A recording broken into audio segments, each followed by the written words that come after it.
Boa noite, Santa Catarina, boa noite. Sextou aqui no Tá Na Hora e a gente começa com essa imagem ao vivo de Meleiro, no sul do estado, 23 graus por lá, tempo fechando, os temporais chegando nas diferentes regiões de Santa Catarina, promessa para esse final de semana.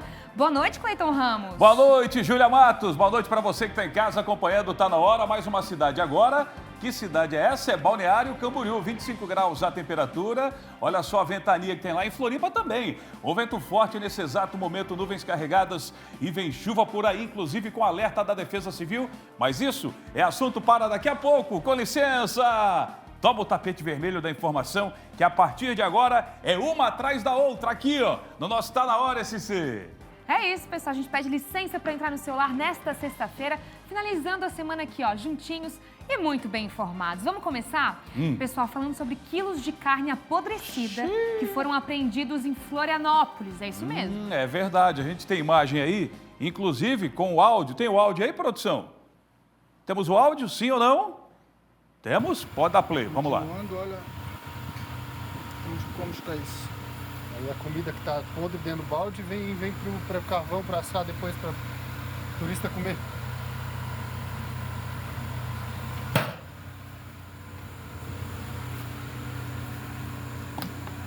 O choripão, Júlia Matos? É, E aquele Cleiton. churrasquinho na beira da praia, terias coragem? Agora não mais, né, Cleiton Ramos? Se eu estou no local, eu também aproveito a gastronomia, viu? Adoro provar. Mas depois dessa reportagem aqui, eu tenho certeza que muita gente vai ter medo de frequentar ou mesmo de consumir. Mas vocês aí de casa podem ficar tranquilos. A gente está falando de uma fiscalização, uma operação aqui no estado. Daqui a pouquinho mais detalhes. 18 horas e 31 minutos. A gente destaca a saúde aqui na abertura, na nossa largada do Tá Na Hora, porque a comunidade indígena da Casa de Passagem aqui da capital está mobilizada desde o ano passado sobre o descaso no atendimento de saúde por parte da Secretaria Especial de Saúde Indígena. E nós fomos atrás de entender isso. Olha só o que está rolando. No antigo espaço do Terminal Integrado do Saco dos Limões, vivem de forma permanente cerca de 20 famílias. Mas na temporada chegam a passar 500 indígenas, vindos de diversas partes do país. E aqui tem 6 idosos e um cadeirante e tem 19 criancinhas pequenas recém-nascidas, né? E fora as outras crianças que estão estudando já, né? Entre as dificuldades de quem mora há 10 anos em um espaço improvisado está o acesso à saúde. Desde 2010, o órgão responsável é a Secretaria Especial de Saúde Indígena, anexa ao Ministério da Saúde. Na região, a sede fica em São José. Entre as atribuições está a logística de atendimento, de prover transporte de urgência e emergência, além de garantir a prestação de serviços de atenção primária. Trabalho que, segundo os indígenas, não está sendo realizado no local. A gente tem que ligar 50 vezes e ainda vem o veículo aqui para levar, mas deixa o nosso paciente no hospital e deixa abandonado. Aí, muitas vezes, nosso paciente tem chegado a pé por não saber chamar Uber, por não saber chamar táxi e por não saber falar em português também, né? O centro de saúde de referência é o do Saco dos Limões, que fica a cerca de 1 quilômetro. Para emergências, o atendimento mais próximo é no multi-hospital, a mais de 8 quilômetros. E os atendimentos de tratamento de câncer são realizados no CEPOM, a 6 quilômetros.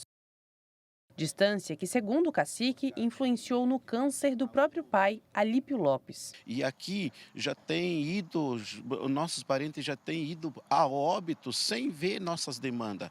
Vai estar indo para 20 e poucos dias que meu pai foi a óbito aqui nesse espaço aqui, né? Para a maioria, a renda vem exclusivamente da venda de artesanatos. É o caso da Aldineia, que tem 3 filhos. Ela conta que tem dificuldade de conseguir atendimento. O meu nenê deu positivo da influência A. Daí tinha que fazer tratamento, daí eu não tinha remédio assim para ir lá e ser atendida assim, daí eu tive que fazer chazinho aqui que nós usamos assim para ele melhorar.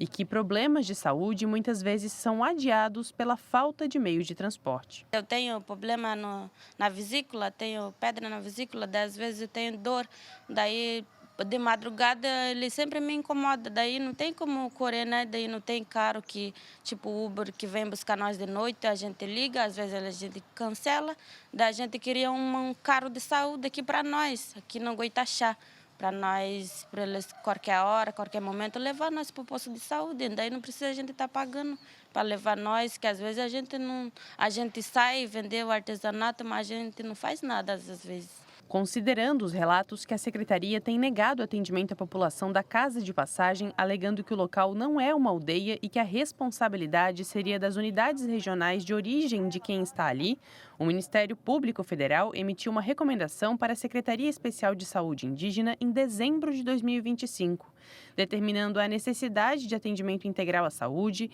incluindo organização de rotina semanal e assegurando que os casos em que o atendimento exige o deslocamento para hospitais e unidades de saúde seja providenciado acompanhamento de intérpretes ou agentes indígenas. Para o cumprimento, foi fixado o prazo de 10 dias, vencido há quase 2 meses. Há cerca de uma semana, uma caminhonete da CESAI está retida no Saco dos Limões como protesto pela falta de acesso aos direitos em saúde. Faz uma semana que a gente está nesse nosso manifesto aqui no território, Ponto de Cultura Goitaxá, para estar reivindicando para que a saúde venha ser mais melhor para nós. E esse órgão que é da CESAI, totalmente estão negando esse direito dessas crianças, direito dos idosos, direito dos cadeirantes. Em nota, o Ministério Público Federal divulgou que, segundo informações da assessoria, será instaurada uma notícia de fato para buscar providências do DC Litoral Sul. E que, além disso, o Ministério vem se manifestando nos autos do cumprimento de sentença, no sentido de que o Judiciário determine as providências necessárias básicas para garantir a dignidade dos indígenas, como tendas, banheiros químicos, galões de lixo, entre outros. É claro que nós entramos em contato também com a CESAI, a Secretaria Especial de Saúde Indígena, pedindo esclarecimentos, mas até agora não tivemos ainda o retorno e o espaço continua aberto aqui na nossa programação. Agora a gente fala de irregularidades na licitação de uniformes para as escolas estaduais. A Secretaria de Estado da Educação de Santa Catarina, para a aquisição de uniformes escolares destinados aos estudantes da rede estadual, adotou um mecanismo conhecido como carona, que é previsto na Lei de Licitações e permite que a contratação ocorra por meio de adesão a uma ata de registro de preços de outros estados. No caso de Santa Catarina, a adesão dos preços do estado de Goiás. O processo passou a ser analisado pelo Tribunal de Contas do Estado, que apontou uma série de irregularidades, como ausência de justificativa adequada que indique vantagem na adesão, falhas na pesquisa de preços, estudo técnico preliminar incompleto e indícios de planejamento reverso, quando a decisão é tomada antes da elaboração dos estudos técnicos obrigatórios. Também foi identificado o risco de sobrepreço, que poderia chegar a 21 milhões de reais, segundo análise técnica. Diante das inconsistências, o TCE determinou a suspensão cautelar do processo e, posteriormente, o plenário considerou o procedimento irregular, determinando a sua anulação. O tribunal entendeu que houve violação à lei de licitações, especialmente quanto às exigências de planejamento e comprovação de que a adesão seria mais vantajosa do que realizar uma licitação própria. Apesar das falhas, não houve contratação efetivada nem prejuízo financeiro, pois o processo foi suspenso antes da concretização da compra. Atualmente, conforme informado pela Secretaria de Estado da Educação, o processo questionado foi descontinuado e não tem relação com os uniformes que estão sendo distribuídos aos estudantes em 2025 e 2026. Segundo a pasta, os kits atualmente entregues foram adquiridos por meio de licitação própria, seguindo a legislação vigente. Em nota, a Secretaria destacou que, pela primeira vez em 14 anos, mais de 500 mil estudantes da rede estadual receberão kits completos e personalizados conforme a etapa de ensino. Para o ensino médio, os kits incluem calças jeans, jaquetas, camisetas, meias e tênis. Já para o ensino fundamental e escolas cívico-militares, os conjuntos incluem camisetas, bermuda, short, calça, jaqueta, moletom, meias e tênis. A Secretaria reforça que o processo citado pelo TCE não gerou ônus ao Estado e já não está mais em vigor. É claro que a gente vai continuar acompanhando, porque realmente é um assunto bastante informativo que a comunidade quer saber, né? É isso, muitas famílias, muitas crianças em sala de aula e a gente vai seguir acompanhando por aqui. Você também pode entrar em contato com o nosso portal SCC10, que a gente acompanha junto com as famílias aí de casa. Agora, vem comigo porque um levantamento identificou dezenas de substâncias na água potável em Santa Catarina, inclusive produtos proibidos no Brasil. O caso acendeu um alerta do Ministério Público, que já anunciou medidas para rever a legislação e ampliar o controle. Vocês agora de casa vão entender melhor esse caso com a reportagem. O levantamento indicou que foram encontradas 42 substâncias diferentes na água potável em todo o estado. Destas, 5 são proibidas no Brasil. A ação foi promovida pelo programa Alimentos Sem Risco. O estudo começou a ser feito em 2018.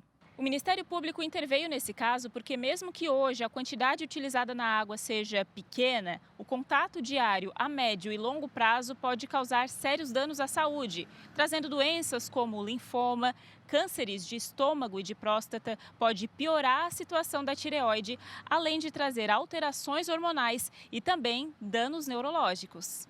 Entre 2018 e 2023, nós custeamos, com a colaboração do Fundo de Reconstrução dos Bens Lesados, 1.000 análises da água, que tiveram um espectro mais abrangente do que as fiscalizações que acontecem rotineiramente pela vigilância sanitária. Toda a água que foi testada, ela está dentro dos parâmetros de potabilidade. Ela é uma água própria para consumo, de acordo com a regulamentação atualmente vigente. Mas, apesar disso, como a exposição a essas substâncias por um período prolongado, a ciência já indica que podem causar agravos à saúde, o Ministério Público entende que a gente deve agir imediatamente para reduzir qualquer vestígio na nossa água. Dos 295 municípios de Santa Catarina, 155 tiveram registro do uso de alguma substância química prejudicial na água.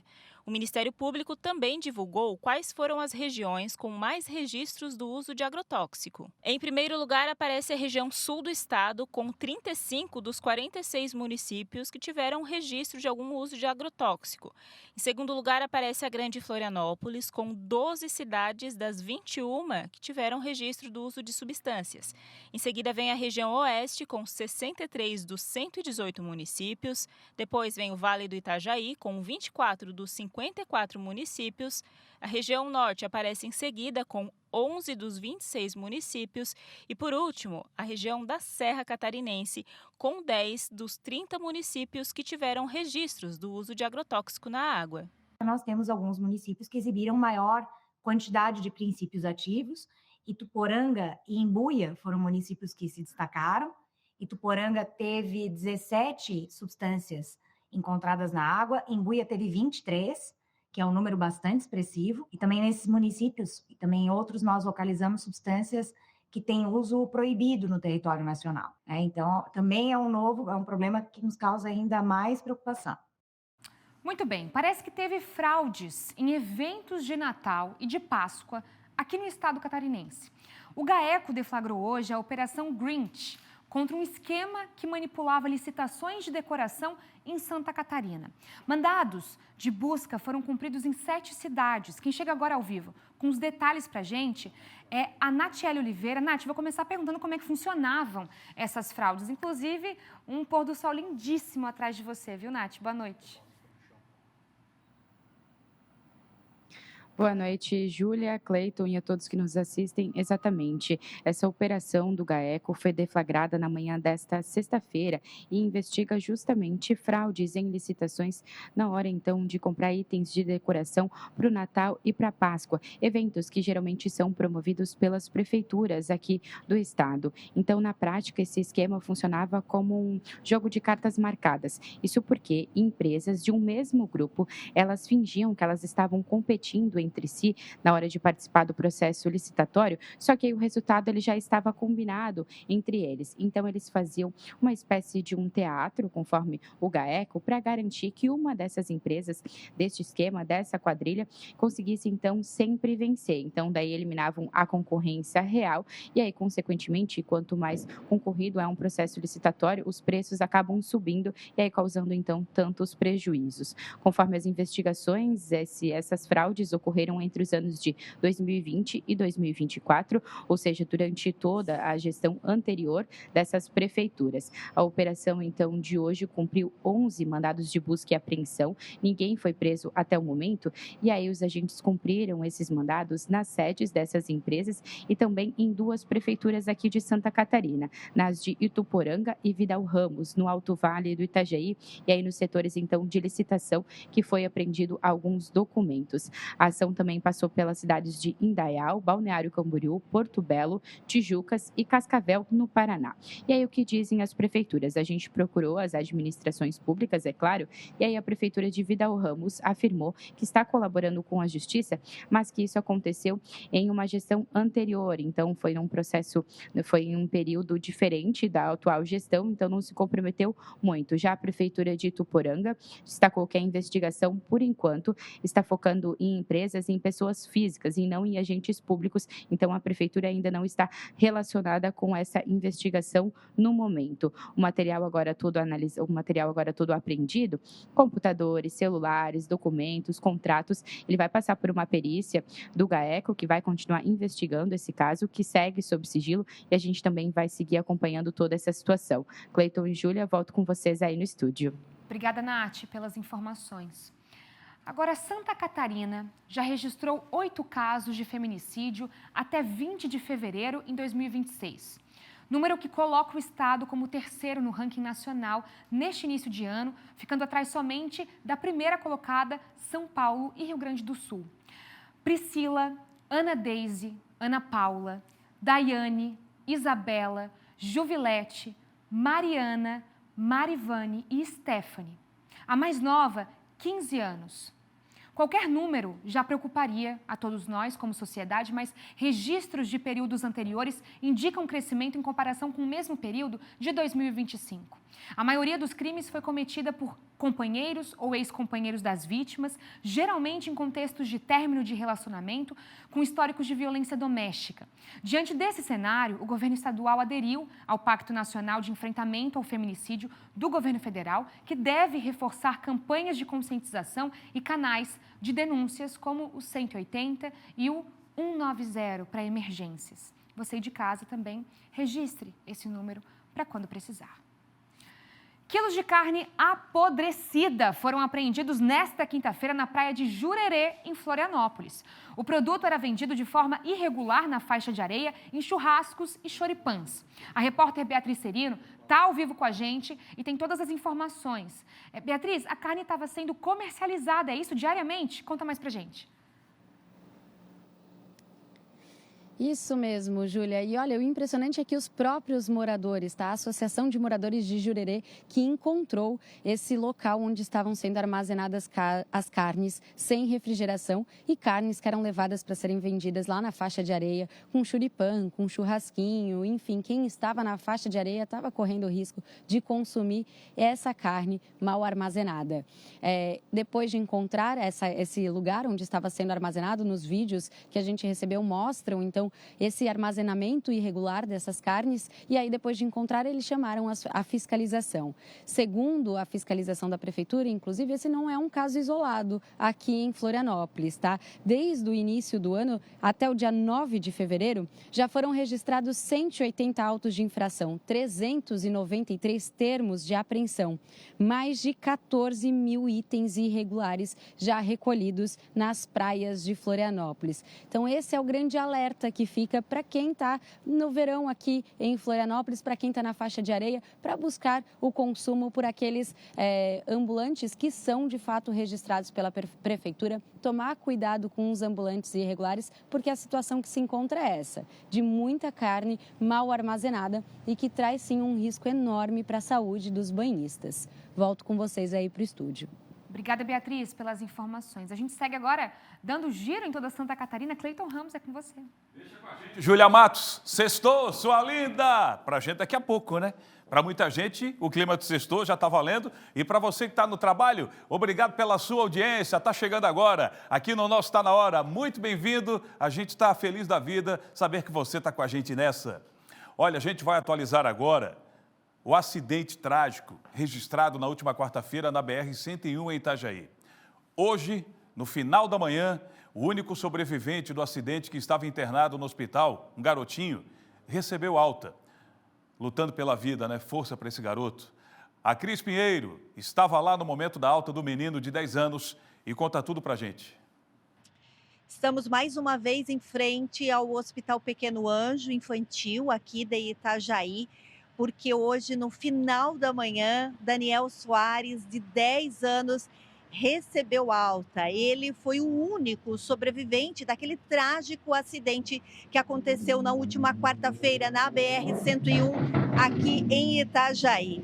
Daniel foi encaminhado por uma ambulância UTI disponibilizada pela Prefeitura de Itajaí para um hospital em São Paulo. Hoje pela manhã nós conversamos com o avô de Daniel, que nos passou mais informações sobre o estado de saúde do garoto. Vamos acompanhar.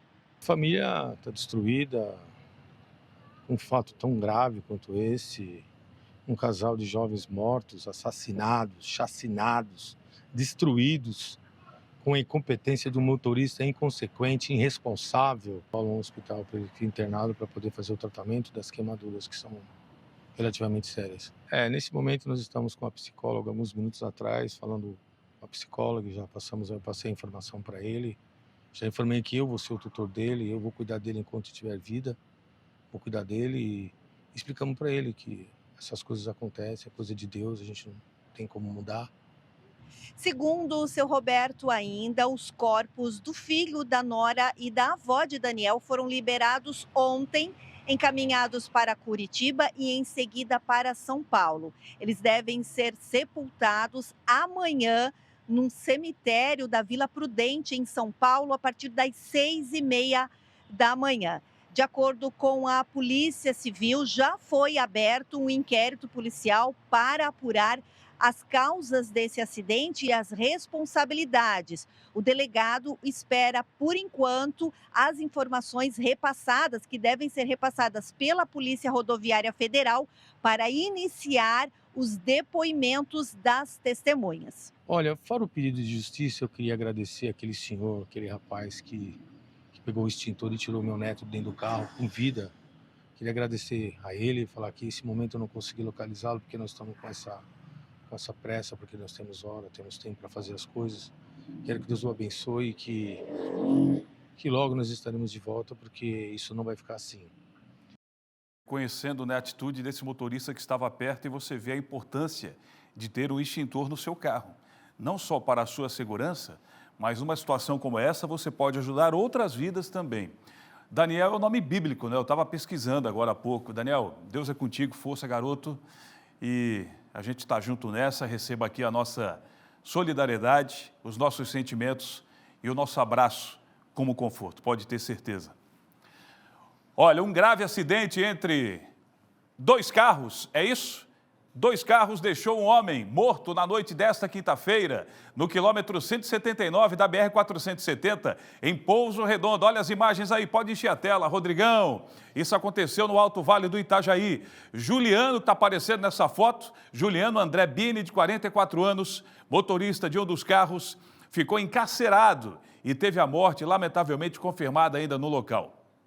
O corpo foi retirado pelos bombeiros com uso de ferramentas de resgate e encaminhado à polícia científica. O condutor do outro carro, de 27 anos, sofreu fratura exposta na perna esquerda e escoriações, sendo imobilizado e levado ao hospital de Pouso Redondo. A Polícia Rodoviária Federal, a partir de agora, vai começar a investigar as causas dessa colisão. Vem comigo aqui, você que está acompanhando, chegando agora no nosso Tá Na Hora, preste atenção. 18h53, boa noite para você. Um estudante de Direito foi preso na manhã desta sexta-feira no oeste do estado. Sabe por quê? Eu conto agora. Ele é suspeito, veja bem, suspeito de liderar uma associação criminosa especializada em furto de módulos de caminhões, usando a mente para um negócio teoricamente difícil, imagina na prática. O repórter Felipe Bastos vai trazer detalhes agora dessa mente criminosa que estava metendo o terror. Vem daí, Felipe. Foram cumpridos 5 mandados de busca e apreensão e 3 mandados de prisão preventiva no bairro EFAP, em Chapecó. As investigações começaram em setembro do ano passado, após uma série de furtos de módulos eletrônicos de caminhões, principalmente durante a noite e nos fins de semana. Os crimes aconteceram não só em Chapecó, mas também em outras cidades do Oeste. Cada módulo furtado pode custar entre 10 e 60 mil reais. Segundo a polícia, 2 homens foram identificados como responsáveis pelos furtos. Um deles é um estudante de Direito de 29 anos, natural de Porto Alegre, apontado como líder do grupo. O outro tem 42 anos, é natural de Pato Branco, no Paraná, e também possui antecedentes por roubo e receptação. Um terceiro suspeito, de 30 anos, natural do Paraguai, seria o responsável por receber os módulos furtados e revendê-los, dividindo o dinheiro com os demais integrantes. Durante o cumprimento dos mandados, um quarto homem, de 20 anos, também foi preso. Contra ele havia um mandado de prisão preventiva por tráfico de drogas, expedido pela comarca de São José. No local, os policiais apreenderam balança de precisão, êxtase, cocaína e maconha já fracionadas para venda. A companheira dele também foi presa em flagrante. Nas residências dos investigados foram apreendidas ainda armas de fogo sem registro, munições, dinheiro, rádios comunicadores, aparelhos hospitalares com registro de furto e diversos módulos de caminhão. No total, 5 pessoas foram presas entre mandados preventivos e flagrantes. 3 autos de prisão em flagrante foram lavrados. Os suspeitos foram interrogados, permaneceram em silêncio e, após os procedimentos legais, foram encaminhados ao sistema prisional de Chapecó, onde permanecem à disposição da Justiça. O inquérito deve ser concluído em até 10 dias. Voltamos ao estúdio. Certo. Deu ruim, né? A casa caiu, hein, ô Felipe Bastos? Agora a gente vai dar um pulo no portal SCC10, que é o portal da notícia em Santa Catarina. Daqui a pouco a gente vai falar sobre essas manchetes aqui, principalmente da Ponte Hercílio Luz. Tem muita coisa boa no portal, hein? Lembra do jornal Estado ou não? Os mais jovens não lembram, né? Mas tinha um comercial que tinha um garotinho que gritava: "O Estado!" Era assim o comercial. O pessoal de casa aí, acima de 40, sabe o que eu estou falando. O portal é o seguinte, Dibeia registra 120 casos de maus-tratos apenas em janeiro de 2026.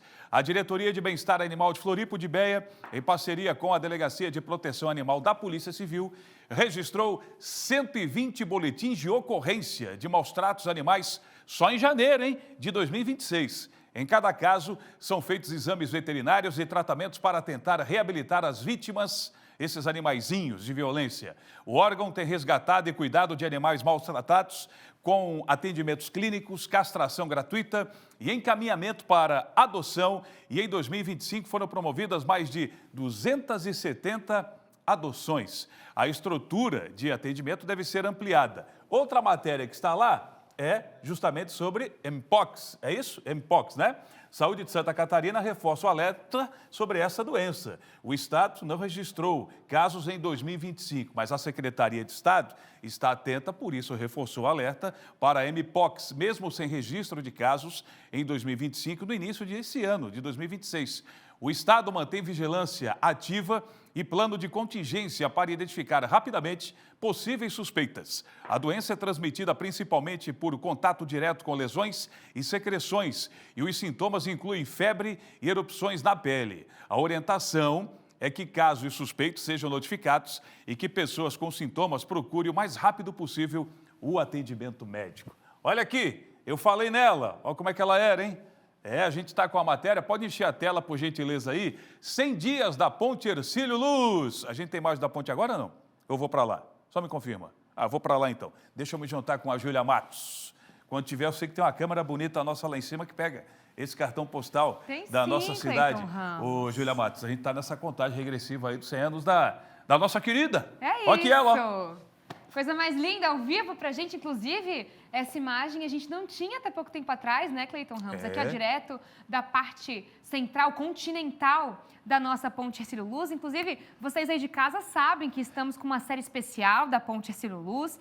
É contagem regressiva de 100 dias para os 100 anos da ponte, que iniciou lá no dia 2 de fevereiro e vai até o dia 13 de maio, quando a gente comemora oficialmente o aniversário dessa centenária. O primeiro centenário, e por isso todas as semanas nós temos reportagens e conteúdos especiais nas quartas-feiras sobre a Ponte Hercílio Luz. No portal SC10 você pode conferir a seção completa de materiais e reportagens da ponte. Basta apontar esse QR Code que está aparecendo aí e acessar o nosso site. Você sabe, Júlia Matos, que sábado, quando as escolas estavam entrando na passarela do Samba Ney Querido, cada escola, naquele momento que pisava na passarela, com a queima de fogos, a ponte colocava a cor da agremiação.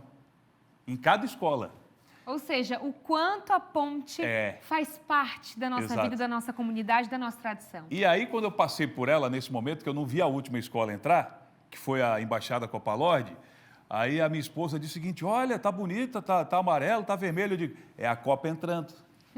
E era a Copa Lorde entrando naquele momento. É isso, a ponte fazendo parte das nossas vidas e das nossas memórias. Agora, a decisão da Suprema Corte dos Estados Unidos que derrubou as tarifas impostas pelo presidente Donald Trump movimenta o cenário econômico internacional e reacende o debate sobre os impactos da guerra comercial no Brasil, especialmente, Cleiton Ramos, aqui, ó, Santa Catarina. E dentro disso que você falou, né, sobre essa decisão histórica, como explicar tudo isso, né, o que ela pode influenciar empregos da indústria catarinense, o nosso repórter Renato Santos está preparando para a gente ou é ao vivo? Está aqui ao vivo, que preparando. Está preparando as informações para trazer ao vivo, na lata, quem sabe faz ao vivo.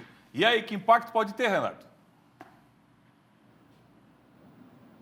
Pois é, viu, Cleiton Ramos? Ótima noite para você, para a Júlia Matos e para os nossos telespectadores que estão ligados aqui no nosso Tá Na Hora. Impactos negativos, diga-se de passagem, já que esse tarifaço causou demissões nos principais polos aqui de Santa Catarina. E os mais afetados foi o setor de móveis e madeira, o setor metal mecânico, que tem seus polos aqui na cidade de Joinville e também em Jaraguá do Sul, e o de madeira também móveis em Lages e na região de Rio Negrinho, São Bento do Sul, Campo Alegre, Mafra e também Porto União. O último dado que foi divulgado pela Federação das Indústrias de Santa Catarina revelam que houve mais de 2 demissões somente no setor de móveis e madeiras aqui em Santa Catarina. E até 2027, a estimativa é que mais de 20 mil empregos sejam afetados por esse tarifaço do governo norte-americano. Diante dessa decisão, a Suprema Corte lá nos Estados Unidos decidiu por 6 votos a 3 que essa tarifa era irregular e criminosa. Mas detalhe, viu, Cleiton Ramos? Após o resultado dado pela Suprema Corte, o presidente norte-americano, Donald Trump, reagiu, fez uma coletiva com a imprensa internacional, chamou o Supremo americano de mentiroso e irresponsável e aplicou uma nova sanção global em todos os produtos, sanção de 10%. Só para você entender, essa nova sanção de 10%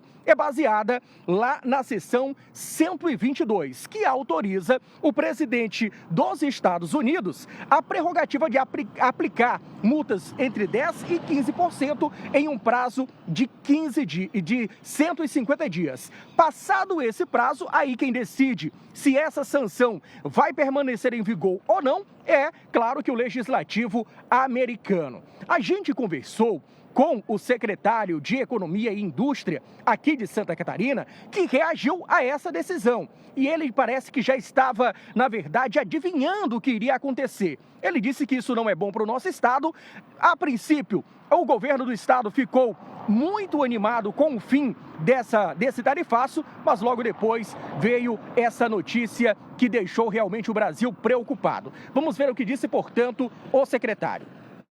O ponto positivo é que foi derrubado por um entendimento da justiça americana, entendendo que não cabia esse tipo de aplicação para os países o qual o presidente americano fez.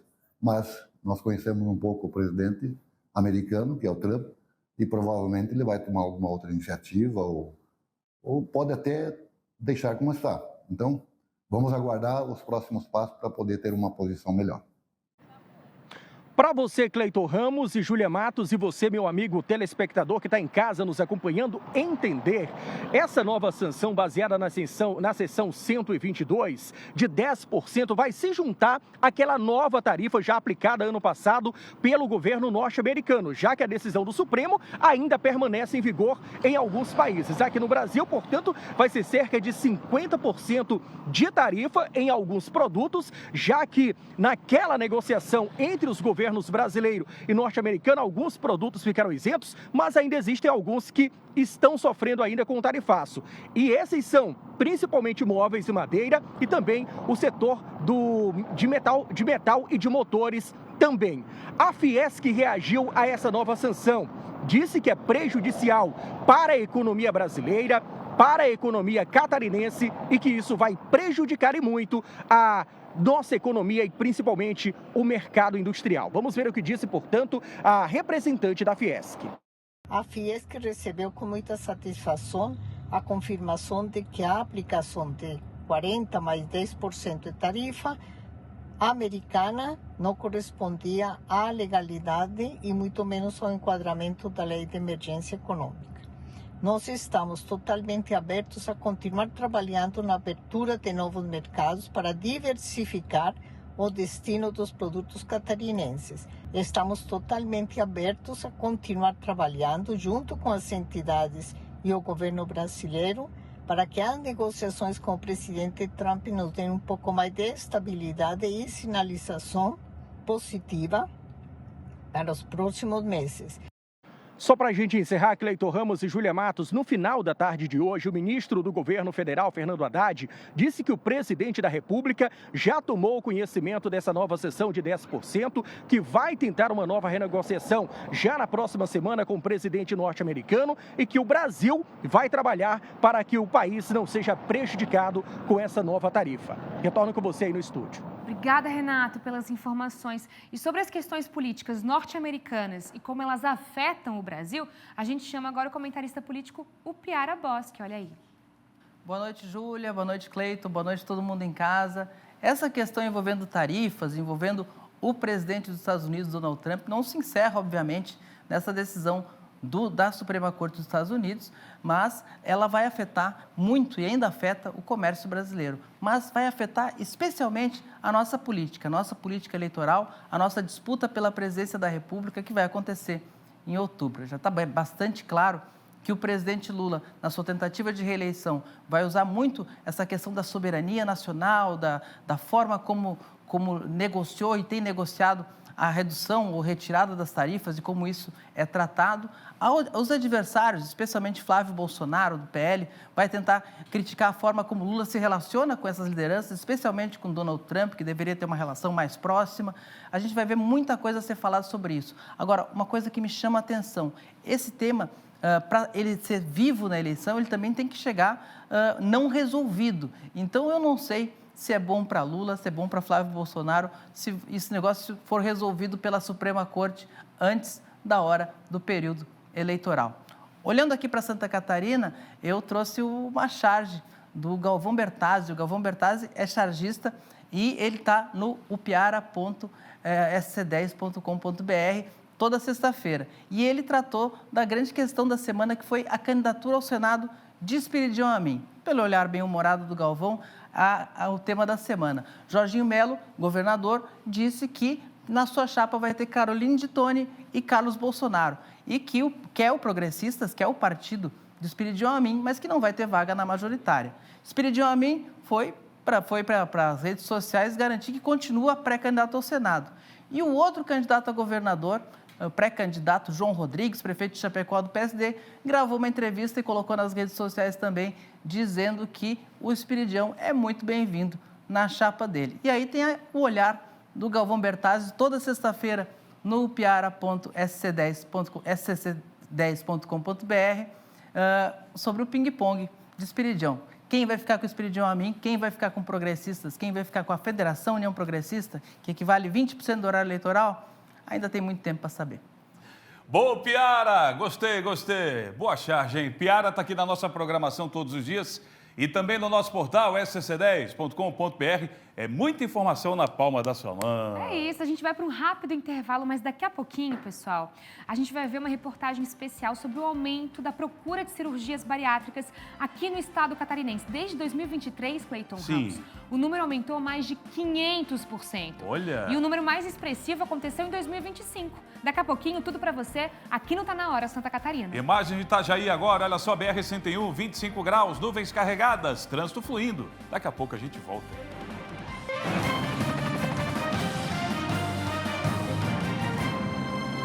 Tá na hora de volta, meu povo, e tá na hora de falar de saúde. E saúde, principalmente nesse assunto que vamos abordar agora, é fundamental, hein, Júlia Matos? É isso, Cleiton. Aos 31 anos, uma moradora da capital espera pela cirurgia bariátrica no hospital universitário.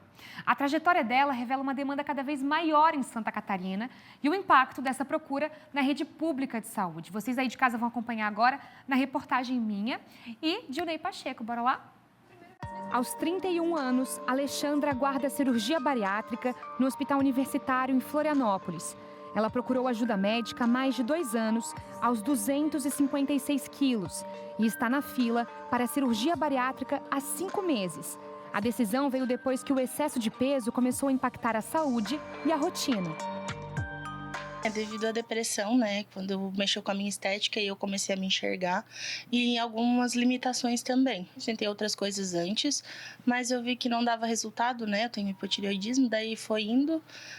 Aí eu pedi pra minha médica indicar, porque ela já tinha me indicado da primeira vez, né? Mas eu não quis, eu meio que resisti. Mas foi a melhor coisa que eu fiz. E nessa resistência, o que tu tentou no meio do caminho? Então, eu tentei algumas clínicas, né? Eu tentei dieta, fiz essas coisas assim, com nutricionista e tal, mas não dava tanto resultado quanto eu preciso, né? A história dela reflete uma realidade crescente em Santa Catarina. A obesidade é uma doença crônica que pode desencadear uma série de outras doenças relacionadas ao excesso de peso. Para enfrentar esse cenário, o Estado ampliou a oferta de cirurgias bariátricas. Hoje existe mais gente com sobrepeso e obesidade do que gente com peso normal. E isso demanda uma procura pelo tratamento da doença obesidade, porque ela é uma doença que traz com ela várias outras doenças associadas, por exemplo, hipertensão, diabetes, apneia do sono, gordura no fígado. Traz diversas doenças que precisam ser tratadas em conjunto com a obesidade. A cirurgia bariátrica não é o último recurso, mas para a obesidade grave, ela é o melhor recurso para alguns tipos de obesidade. Quanto maior gravidade dessa obesidade, mais está indicada a cirurgia bariátrica e metabólica. Dos registros, somente em 2025, 2.228 cirurgias bariátricas foram realizadas na rede pública. Em 2022, haviam sido 343. O número de hospitais habilitados também passou de 6 para 9 unidades nesse período, o que contribuiu para um aumento de 550% no número de cirurgias realizadas. E é aqui, nos corredores da clínica cirúrgica, que as histórias de vida começam a mudar. Muitos esperam pela cirurgia e outros vivem o pós-operatório com uma equipe multidisciplinar. Desde 2023, Santa Catarina registrou mais de 3.800 cirurgias bariátricas. E esse avanço vai muito além dos números. Ele representa a redução de doenças e, mais do que isso, qualidade de vida. Passei por toda a equipe, né, desde endócrino, psiquiatra, psicólogo, e foi bem importante. Eles me acompanharam e eu perdi um pouco de peso até chegar o dia para eu internar, né? Foi bem importante. Hoje, inclusive, foi um dia especial para ti também, né? Foi porque eu me pesei ao total, né? Eu internei para perder um pouco de peso e para fazer cirurgia melhor eu já perdi 19 quilos em menos de 40 dias. Você tá orgulhosa? Tô bem orgulhosa. E pensando na cirurgia, no pós-operatório, nos resultados que tu vai ter com o teu corpo, com a tua saúde mental, qual é a primeira coisa que tu quer fazer? Eu acho que... Eu penso muito assim, pelo meu lado de ser professora, de poder ter mais mobilidade com os meus alunos, né, com as crianças, de poder fazer o que eu já fazia antes. Parte desse avanço é resultado de investimentos na rede pública e da ampliação da habilitação de hospitais. No hospital universitário, a demanda aumentou junto com os investimentos.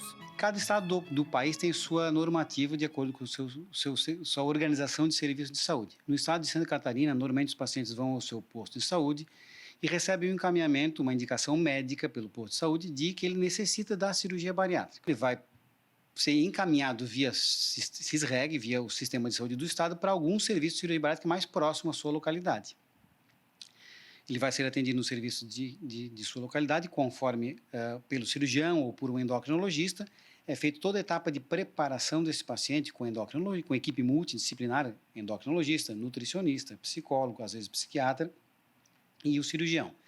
Estabelecido isso, o paciente entra numa lista de critérios, é indicado a cirurgia, é emitida uma autorização de internação hospitalar, ele vai para uma fila onde ele vai aguardar a sua cirurgia bariátrica. A cirurgia é indicada após, no mínimo, 2 anos de tratamento clínico sem sucesso e avaliação multiprofissional.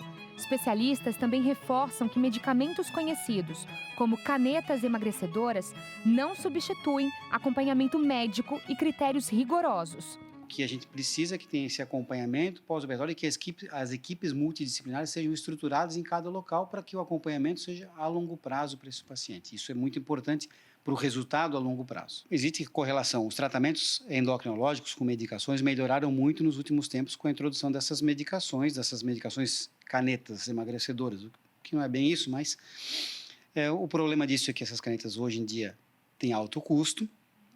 A manutenção deve ser prolongada, o paciente não vai usar a caneta por 1 mês, 2 meses ou 3 meses, por muito tempo. Nos preocupa o uso indiscriminado, sem acompanhamento médico desse uso de canetas. A gente tem visto problemas com isso, internações por causa disso, pancreatite, que é um dos efeitos colaterais por causa disso, porque esses pacientes têm usado muitas vezes sem devido acompanhamento médico disso, então nos preocupa um pouco isso, mas é claro que isso pode beneficiar alguns pacientes.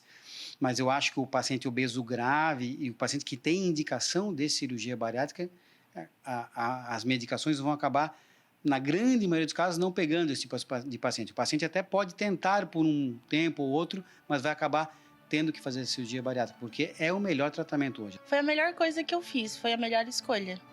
Porque vai me trazer mais... Eu já tenho mais qualidade de vida, hoje eu cheguei ao ponto de não conseguir andar, né? Então hoje eu já ando, caminho, eu voltei a trabalhar.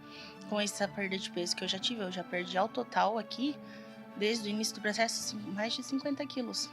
Então, eu da minha parte eu indico, né? Porque foi a melhor coisa que eu fiz.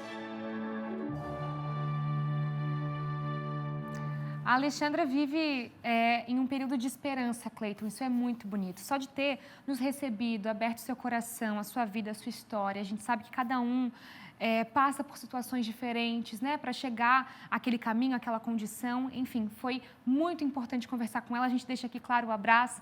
E esse desejo de uma ótima cirurgia, um pós-operatório, claro, acompanhado pelas equipes multiprofissionais, mas mais do que isso, né? Que ela agora tenha também muito amor, muito carinho das pessoas, porque esse momento ele é difícil, né? É sobre corpo, é sobre mente, é sobre uma nova vida. Então, a gente deixa aquele abraço carinhoso. E quando tudo isso passar, ela está convidada de vir aqui no estúdio. Com certeza. Contar um pouco dessa experiência e dessa nova vida, né? Força, guerreira! Olha só, você já ouviu falar sobre o CVV? Ouvir alguém que já passou pelo CVV e digo, opa, isso me ajudou aí a preservar a minha vida? Pois é, o CVV é o Centro de Valorização da Vida. E está com inscrições abertas em Blumenau para quem deseja atuar como voluntário no apoio emocional e na prevenção de suicídio. Natiele Oliveira, tem aquele momento de depressão que passa 1000 coisas na cabeça quando a gente está numa pior. Mas saber que a gente pode pegar o telefone e saber que do outro lado tem alguém que está dando o seu melhor, aí a gente pensa, vale a pena ligar e vale a pena ter essa ação do outro lado, né? Porque realmente faz toda a diferença. São voluntários e são anjos que realmente falam aos nossos ouvidos, né, Nath? Dá detalhes aí desse trabalho e dessas inscrições.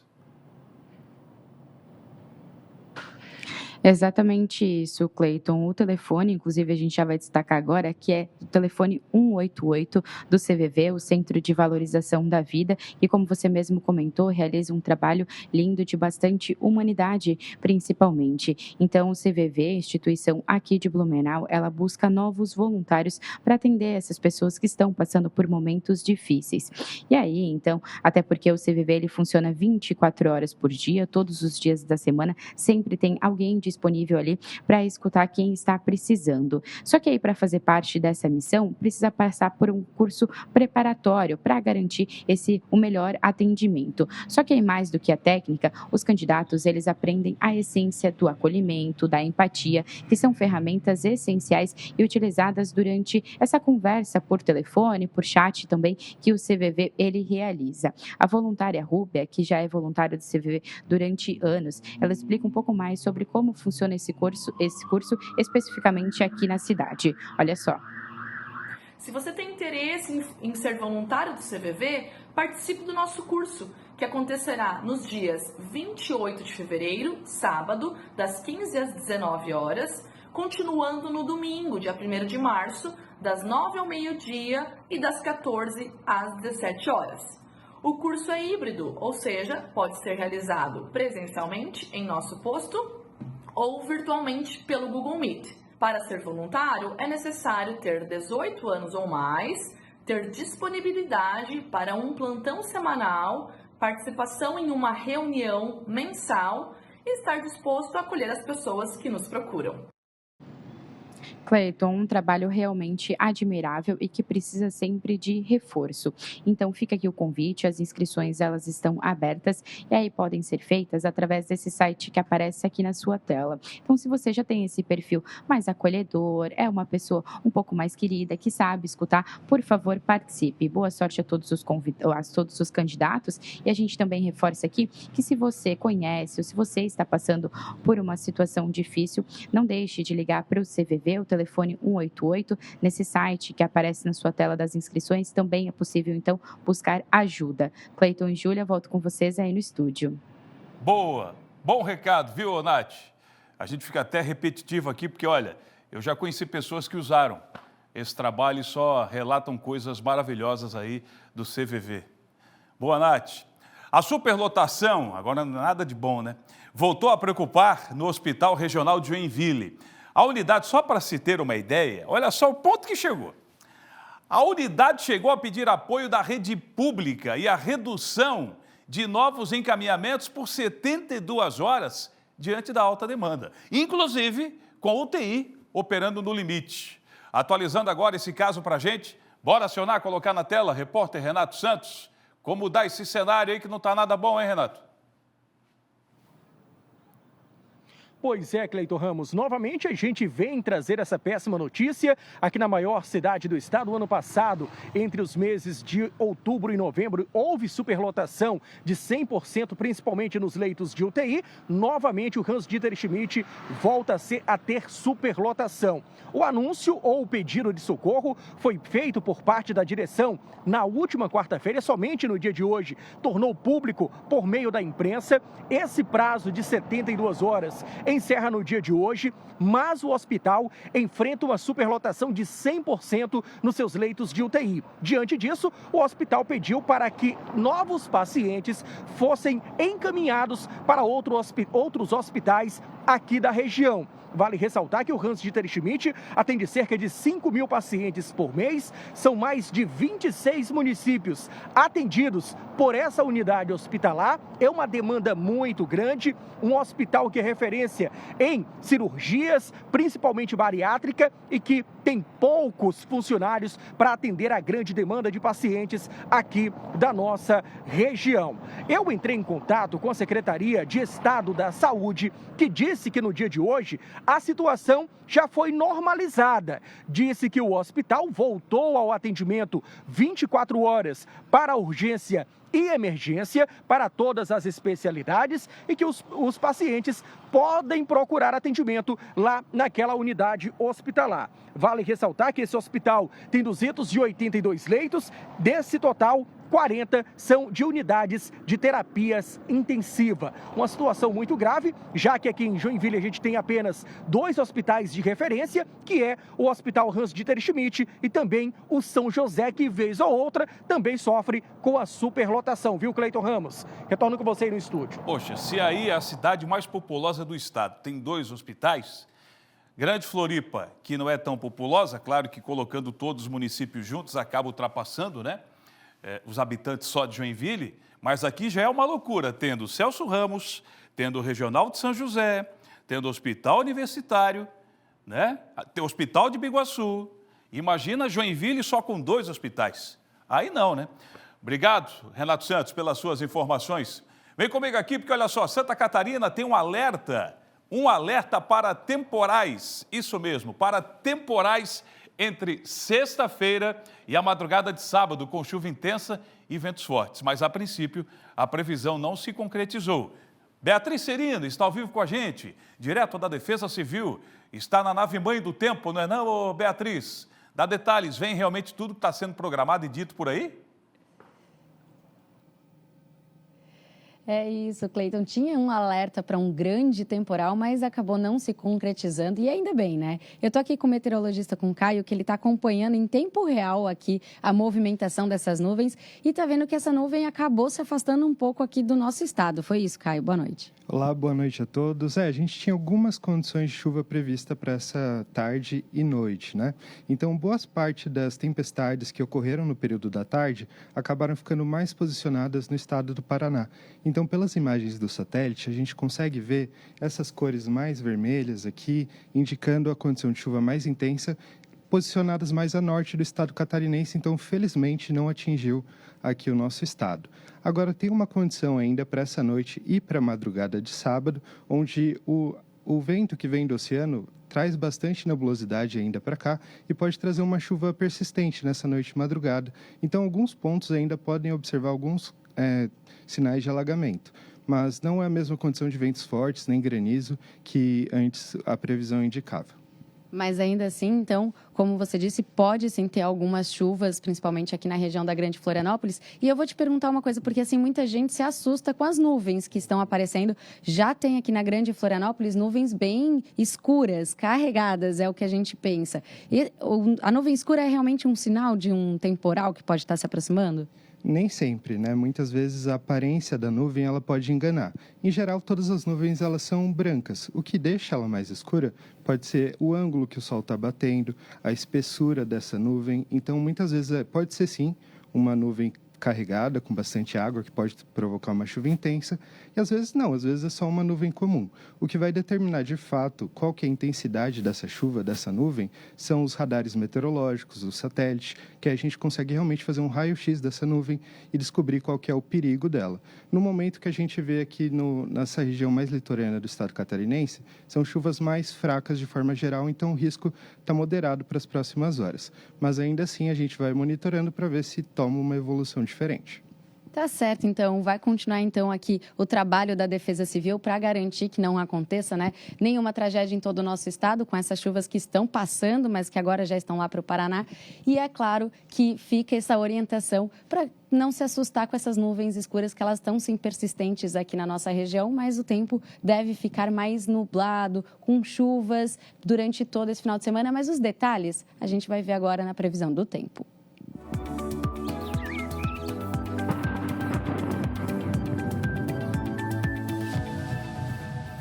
Beatriz Serino, deixando aí mais claro para vocês esses alertas no estado. E a gente dá os detalhes, sim, aqui na previsão do tempo. Sábado, pessoal, começa com instabilidade no leste de Santa Catarina, especialmente aqui na Grande Florianópolis, no Vale do Itajaí e Litoral Norte, onde a chuva pode ser mais persistente, mais volumosa, principalmente na madrugada.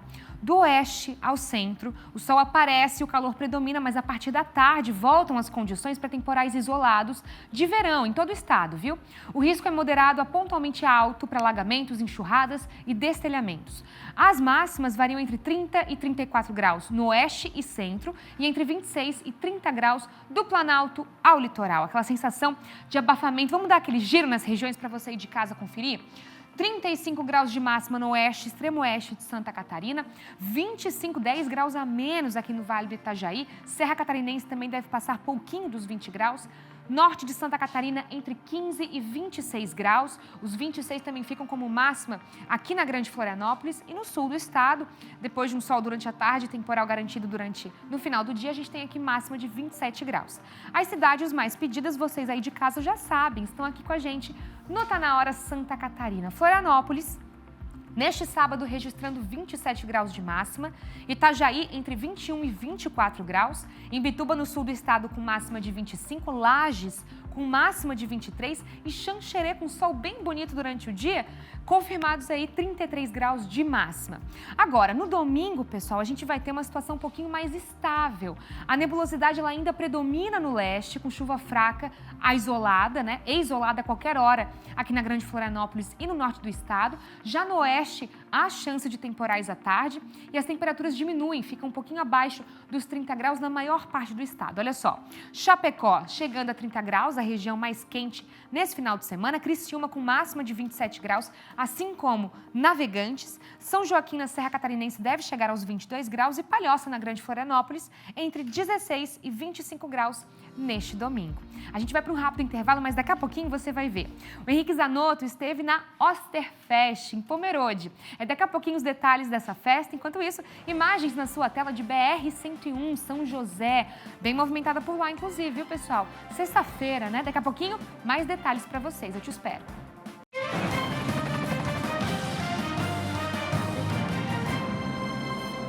Voltamos com o nosso Tá Na Hora Santa Catarina. Obrigada pela sua audiência. Olha só, a Páscoa já começou na cidade de Pomerode. Por lá, a Osterfest está encantando moradores e turistas. Com muita decoração de Páscoa, atrações para a família toda e, claro, a presença do maior ovo de Páscoa do mundo. E quem teve lá quem? Henrique Zanotto, ele vai contar tudo para vocês. Uma tradição passada de várias gerações que se mantém viva em Pomerode. A cidade com o maior número de famílias de origem alemã do país prepara todos os anos a Osterfest. A festa de Páscoa, que começou com um grupo de amigos no início dos anos 2000, hoje atrai um público superior aos 200 mil visitantes. É uma cultura que a gente vem trazendo todo ano, né? Então ela surgiu, na realidade ela vinha sendo sempre feita nas casas, né? Principalmente nas famílias, né? Que vem da tradição germânica, né? Que vem da nossa colonização, né? E aquilo foi se transformando num hábito, né? Aí virou uma feirinha bem pequena no centro da nossa cidade e depois se tornou numa festa, né? Um dos principais atrativos é o maior ovo de Páscoa decorado do mundo, com mais de 16 metros de altura, 10 metros de diâmetro e cerca de 13 toneladas de aço. Nesse ano, a obra que estampa o ovo gigante é do ilustrador e escritor infantil Guilherme Karsten. É muito fantástico, né? É o ovo gigante ali também, tudo é muito bonito, né? Eu acredito que não deve ser muito fácil, porque eu fiz a minha árvore, né? Meu Deus, eu levei horas para fazer, e a minha pequenininha, né? Agora imagine essa aí, deve ter sido horas, horas e dias, né? Outro atrativo que também está no livro Mundial dos Recordes é a Osterbal, a árvore de Páscoa com aproximadamente 105 mil casquinhas de ovos de galinha e pintados à mão, um a um. A cada edição da Osterfest, uma nova Osterbal é montada. Agora, para chegar a esse montante de mais de 105 mil casquinhas de ovos, ao longo do ano, toda a comunidade de Pomerode se organiza para conseguir chegar a todas essas casquinhas. Aqui nesse espaço onde funciona a oficina da pintura das bolachas, já estão sendo guardadas as casquinhas para a festa de 2027. E a dona Marlene, que há 10 anos trabalha aqui nesse espaço, que vai explicar para a gente, porque é toda a cidade que se une para conseguir guardar essas casquinhas, né? Toda a cidade, né, se empenha e guarda, vai guardando para quando chegar a época de pintar, ter uma boa quantia para a gente conseguir montar mais uma árvore, né? Essas aqui, por exemplo, que a senhora já preparou as bolachas de hoje, já vão ser guardadas para a árvore, a Osterbal do ano que vem. Exatamente. A gente vai juntando já desde agora para chegar na próxima ter o suficiente para montar outra árvore. Para quem quiser visitar a Osterfest, a festa segue até o próximo domingo de Páscoa. A Osterfest é um evento para as famílias, então vem pais e filhos para oferecer, né? A gente está oferecendo as oficinas, então tem pintura de bolacha, pintura de casquinha, temos passeio de pônei. Então eu acho que a gente quer mostrar um pouquinho do que é a Páscoa alemã, o que são nossas tradições aqui dentro desse evento. A tradição, né, que o ovo, na verdade, com essas pinturas, enfim, lembra muito o domingo de manhã, que a gente vai à caça dos ovos.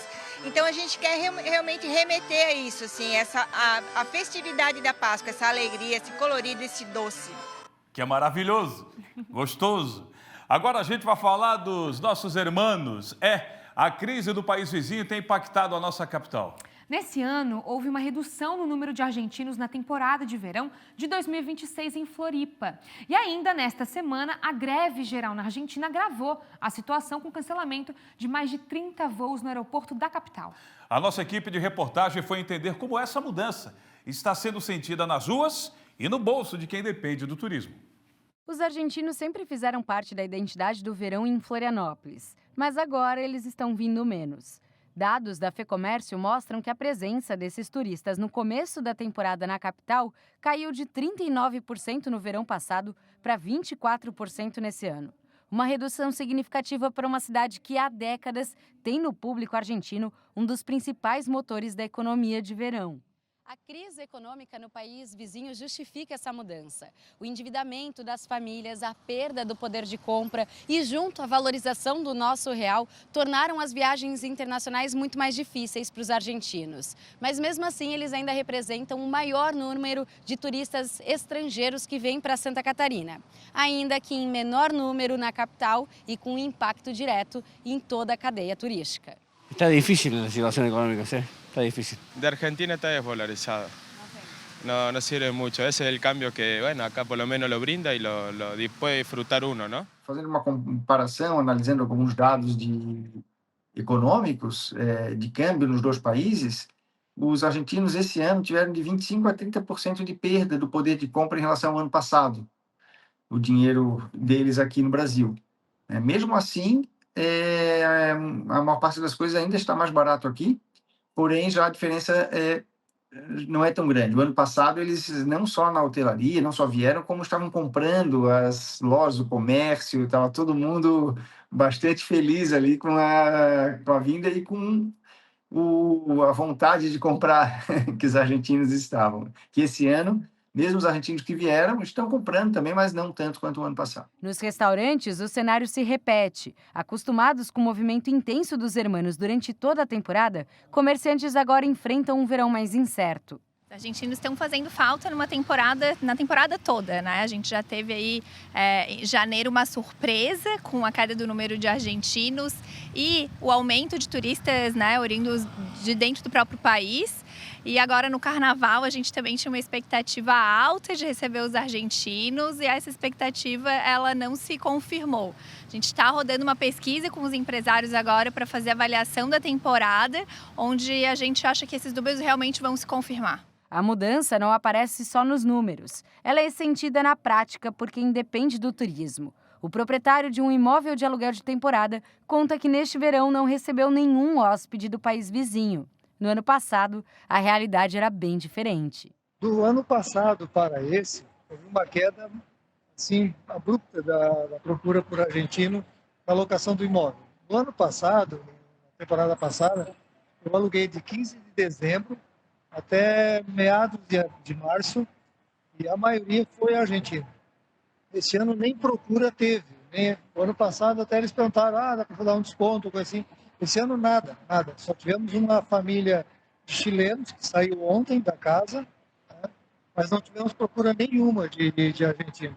O comércio também sente os reflexos. A gente sabe que o encanto de Florianópolis, a magia da ilha, ela por si só já faz esse movimento. Mas eles relataram, Bia, que eles vieram com um perfil um pouco diferente. Eles também, alguns relataram de uma reestruturação financeira deles lá, né? Na demanda de impostos, algumas coisas assim. E eles preferiram consumir. E talvez a gente trabalhe com 3 cenários, um ruim, um médio e um perfeito. A gente estava olhando só por perfeito, mas a gente alcançou o cenário médio de ter esse turista aqui, de consumir aqui, de fazer com que ele circulasse aqui. Nessa semana, essa situação ganhou um novo capítulo. A greve geral lá na Argentina provocou cancelamentos de voos direto aqui para Florianópolis e acabou atrasando embarques e partidas. Mais um episódio que reforça a dependência do turismo do país vizinho. Considerando aí essa greve geral da Argentina, que sofreu impactos aqui, principalmente na capital do estado, nós estamos, então, orientando de que o consumidor, ele sim tem direito às prerrogativas estabelecidas na resolução da ANAC. Independente da companhia aérea ser brasileira ou estrangeira, as regras são aplicadas aqui no Brasil. Apesar da redução no número de visitantes, quem veio continua movimentando a economia. Em Canasvieiras, restaurantes ainda recebem turistas argentinos que mantêm um perfil de consumo ativo, frequentam os estabelecimentos e ajudam a sustentar o movimento nessa reta final de temporada. O cenário exigiu a adaptação do setor, que agora busca ajustar estratégias para manter o ritmo mesmo diante das mudanças. Afinal, mesmo com desafios, Florianópolis segue como um dos destinos preferidos dos hermanos. Tem gente que está ficando bem, conseguindo se estabelecer bem financeiramente e acabam vindo gastar, né, aí com as nossas comidas, nossa culinária. A gente brinca, diz que Canasvieiras é a melhor praia da Argentina, porque realmente vem muito argentino, eles movem muito a economia aqui, então somos muito gratos a eles, né? Chegamos ao sextou, mas segunda-feira, 11 horas da manhã, tem o quê? SCC Meio-Dia. Boa noite, Cleiton Ramos, e boa noite para você que está acompanhando Tá na Hora Santa Catarina. Vim aqui fazer esse convite especial para segunda-feira, vocês estarem junto com a gente aqui no SCC Meio-Dia a partir das 11 horas da manhã. A gente dá uma olhada geral no que foi notícia no nosso estado no sábado, no domingo, tem comentário político, tem a previsão do tempo, tudo sobre Santa Catarina. Eu espero vocês, hein? Até lá. Até lá, Maria. Sextou, pessoal, até segunda. Beijão. Tchau, tchau.